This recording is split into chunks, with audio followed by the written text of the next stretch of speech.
Google Alerts is one of the tools you can use to sort through and find items of interest among the millions and probably billions in the social media sphere. One way you could use Google Alerts is to search for a job. Here's what a typical Google Alert screen looks like. Now you'll notice the Google Alerts asks you to fill in how often do you want Google Alerts to report back to you? What sources do you want to use? What language? What region of the world do you want to hear from?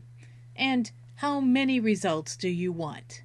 And then you give the email address of where you would like the alert sent to. So for instance, if you want to find jobs within specific companies, you could say your search item is jobs within company A or company B.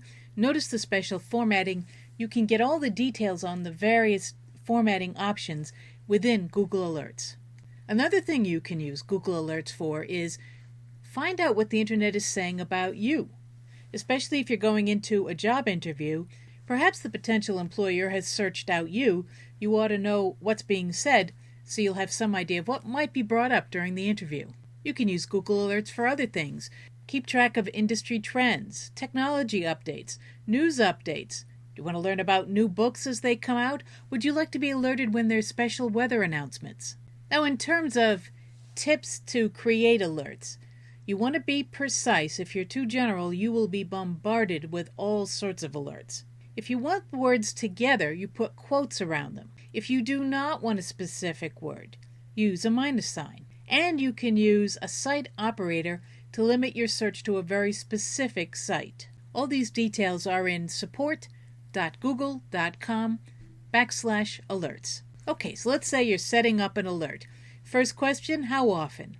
And so you can say, well, as the item happens, at most once a day, at most just report back to me once a week. Then you can ask for sources.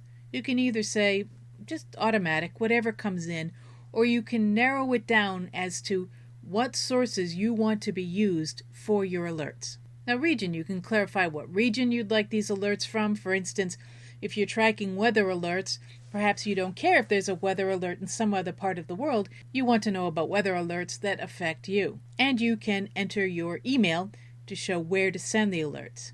Let me give a further note about region. The default drop-down will say United States, which is a pretty big region.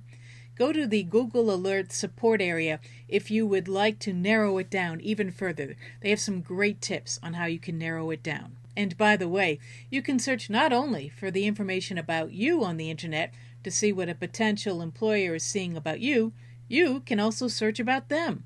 It can give you a real leg up on an interview if you say, oh, I see that last year you won the such and such award, or I see your company is in the news for making this breakthrough discovery. All these things can give you a leg up in a job interview. But of course, Google Alerts don't have to be only serious.